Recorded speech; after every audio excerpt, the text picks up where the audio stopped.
കേന്ദ്ര സംസ്ഥാന സർക്കാരുകൾക്കെതിരെ രൂക്ഷ വിമർശനവുമായി AICC general secretary KC Venugopal. NEET NET പരീക്ഷകളുടെ ക്രമക്കേടോടെ സർക്കാർ നടത്തുന്ന പരീക്ഷകളുടെ വിശ്വാസ്യത നഷ്ടപ്പെട്ടു. TP വധക്കേസ് പ്രതികളെ വിട്ടയക്കാനുള്ള സർക്കാർ നീക്കത്തെ കേരളം ഒന്നടങ്കം എതിർക്കുമെന്ന് KC വേണുഗോപാൽ പറഞ്ഞു. തെരഞ്ഞെടുപ്പിൽ നേരിട്ട വലിയ തിരിച്ചടിക്ക് ശേഷവും മോദി സർക്കാർ മാറാൻ ആഗ്രഹിക്കുന്നില്ല എന്ന് തെളിയിക്കുകയാണ് പുതിയ സംഭവങ്ങളെന്ന് KC വേണുഗോപാൽ വിമർശിച്ചു.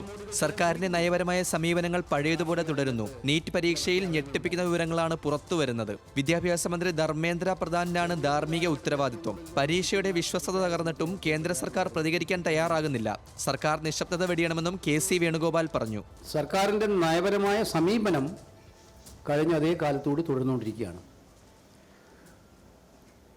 അതിന് ഏറ്റവും വലിയ ഉദാഹരണമാണ് നീറ്റ് പരീക്ഷയിൽ ഇപ്പോൾ ഉണ്ടായിരിക്കുന്ന ക്രമക്കേടുകൾ. കഴിഞ്ഞ 5 വർഷക്കാലത്തെ ചരിത്രം നിങ്ങൾ മാത്രം എടുത്ത് നോക്കിയാൽ സർക്കാർ നടത്തുന്ന പരീക്ഷകളുടെ വിശ്വാസ്യത പരിപൂർണമായി നഷ്ടപ്പെട്ടൊരു കാലമായിരുന്നത്. ശ്രീ ധർമ്മേന്ദ്ര പ്രധാൻ കഴിഞ്ഞ 5 വർഷവും എഡ്യൂക്കേഷൻ മിനിസ്റ്റർ കൈകാര്യം ചെയ്ത ആളാണ്. ഇതിന് ധാർമ്മികമായ റെസ്പോൺസിബിലിറ്റി അദ്ദേഹത്തിന് പൂർണ്ണമായി നിക്ഷിപ്തമാണ്. CCTV ക്യാമറകൾ വെക്കേണ്ടത് ഉണ്ടാവാറില്ല പരീക്ഷകൾക്ക്. ചോദ്യപേപ്പർ സ്റ്റോറേജ് ചെയ്യുന്ന പ്രദേശങ്ങളിൽ ആവശ്യമായ സുരക്ഷ ഉണ്ടാകാറുണ്ടായിരുന്നില്ല. ഇതൊക്കെ പലപ്പോഴായിട്ട് മാധ്യമങ്ങളിലൂടെ പരാതികളിലൂടെ രംഗത്ത് വന്നിട്ടും ഒരക്ഷരം ഒന്നും ചലിക്കാത്ത മന്ത്രി ഉദ്യോഗസ്ഥന്മാരുടെ തലയിൽ എല്ലാം കെട്ടിവെച്ച് രക്ഷപ്പെടാൻ നോക്കുന്നതിലത്ത് എന്തർത്ഥമാണുള്ളത്? ഇതിന് ഞങ്ങൾ കണക്ക് പറഞ്ഞ മന്ത്രിയെ കൊണ്ട് ഉത്തരം പറയിപ്പിക്കും ലോക്സഭയ്ക്കകത്ത്.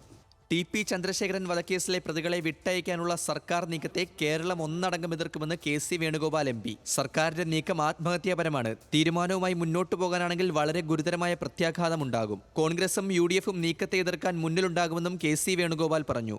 ന്യൂസ് മലയാളം, ആലപ്പുഴ.